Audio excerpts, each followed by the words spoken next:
So yun guys, nandito na kami kina Sir Manix at isa-swab na si Sabina. Check muna natin yung temperature mo. Pinapagaling yung kapatid niya. Ayun, 37. So yun guys, kinakabahan na si Sabina. Totoo ba? Ang maban bibili mo. Sana all. So yun guys, si Justin na yung si-swab. Pula-pula, umalis no? Sarap. Masarap daw! Masarap! Oo, ang sarap. Siyempre, pinapa... So ayun, si Sabina na. Ayaw pumasok kung swab ng papasukan. Ano yung sa bibili? Si Bibi yun. Kakabahan. Kasi baka mag-lock.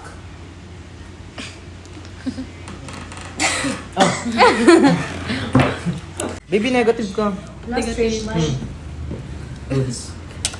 So yun guys, nakita yung resulta. Negative guys. Tuloy ang sweet moments guys.